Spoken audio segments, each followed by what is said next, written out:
뉴스야 시작합니다. 정치부 정민진 기자 나와 있습니다. 첫 번째 물음표 볼까요? 네, 첫 번째 물음표는 나경원 제2의 유승민입니다. 예, 나경원 전 의원이 두 개의 장관급 자리에서 전격 경질이 됐죠. 친윤계에서는 반윤의 우두머리가 되려는 거냐 이런 말까지 나오더라고요. 네, 맞습니다. 나 전 의원이 어제 저출산 고령화위원회 부위원장 사표를 제출하자마자 윤 대통령이 기후대사 자리까지 두 계직 모두를 전격 해임해서 파장이 적지 않습니다. 말씀하신 대로 윤 대통령의 복심으로 꼽히는 이 장제원 의원은 반윤의 우두머리가 되려 한다고 강하게 비판했죠. 실제로 비윤계로 꼽히는 의원들은 나 전 의원을 옹호했습니다.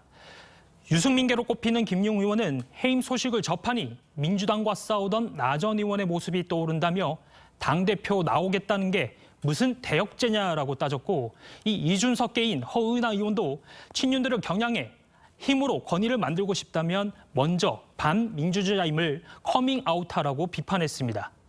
결국 전통 보수층의 지지 기반이 강했던 나 전 의원은 이 비윤계가 지지하고 이 친윤계는 등을 돌리는 상황으로 볼 수 있겠습니다. 네.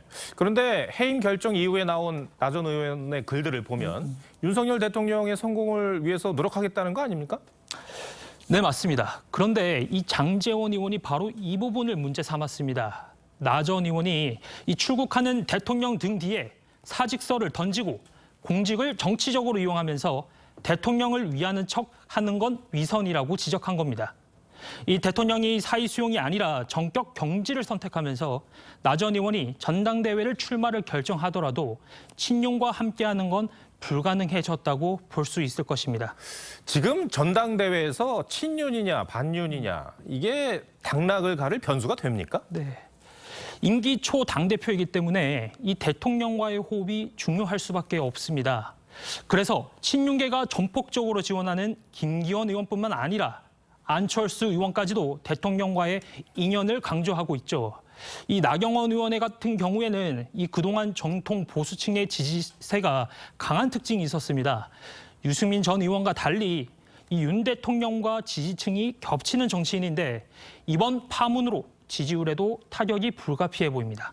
그런 의미에서 오늘 나온 여론조사가 의미심장하죠. 예, 맞습니다. 앞서 리포트에서 보셨지만 특히 윤석열 대통령 적극 지지층에서는 김 의원 43.3%, 이 나 전 의원은 26%로 격차가 크게 벌어집니다. 예. 지금 저희가 조사를 1일차 하고 있는데 예. 김기현 의원의 상승세가 만만치가 않습니다. 나경원 부위원장이 굉장히 고심을 할 수밖에 없는. 네, 알겠습니다. 첫 번째 물음표 정해볼까요? 네, 첫 번째 물음표 나경원 제2의 유승민에 대한 느낌표는 나 홀로 지배로 정하겠습니다. 총선 공천에 윤 대통령의 영향력이 방영될 수밖에 없다는 걸 감안하면 이 나 전 의원과 함께 전당대회를 치를 정치인들도 고민이 커질 수밖에 없겠죠. 당장 나 전 의원과 오는 16일 만나기로 했던 오세훈 서울시장 측도 만남을 꺼리는 것으로 전해졌습니다. 당내 고립을 어떻게 극복할지도 지켜볼 대목입니다. 알겠습니다. 두 번째 물음표는 뭡니까? 네, 두 번째 물음표는 안민석 또 아니면 말고입니다. 민주당의 5선이죠. 네. 안민석 의원 또 등장을 했는데 김성태 전 쌍방울 회장이 자진 귀국을 하기로 했는데 그거에 대해서 음모론을 제기해서 또 논란이죠. 네, 맞습니다. 그 안 의원은 이재명 대표가 검찰에 출석한 날 공교롭게 김성태 전 쌍방울 회장이 붙잡혔다며 이 검찰에 기획 체포론을 제기했습니다. 그러면서 이 김 전 회장이 저항권 행사를 위해 최대한 해외에서 버텨야 하는데 곧바로 귀국하는 걸 황당 논리로 문제 삼았습니다. 최대한 7, 8개월 동안까지 국내 들어오지 않고서 저항권을 행사할 수가 있었는데 예. 하루 사이에 자진 귀국으로. 저항권이라는 말이 저런 상황에서 쓰일 수 있는 건지 참 놀랍기까지 해요. 네. 그래서 법조계에서도 이 황당한 논리라는 지적이 나왔습니다. 왜 그런지 들어보시죠. 국내 입국 거부하거나 회도피하는 거는 피해자의 권리가 아니라 오히려 그거는 구속 사유다. 그거는 오히려 방어권으로 보장받을 수 없는 권리다. 이 여당에서도 국회의원이 도주를 권장한다며 이 비판했습니다. 법을 만들고 법치주의를 수호해야 하는 국회의원이 범인 도피를 교사하는 반법치주의 행태입니다.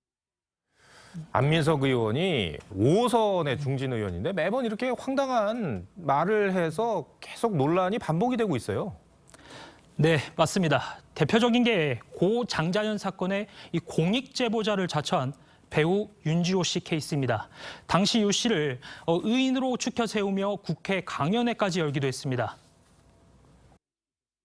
윤지호 씨의 이 진실을 향한 이 투쟁을 외롭지 않도록 윤지호 씨가 거짓 증언과 이 기부금 전용 의혹으로 이 캐나다로 도피했는데도 안 의원은 지금까지 사과 한마디도 하지 않고 있습니다. 또 국정농단 사건 당시 이 최순실 씨 은닉 재산이 수조 원이 넘는다고 주장했다가 허위사실 유포 혐의로 수사를 받고 있기도 합니다. 네. 민주당 내부 반응은 어떻습니까?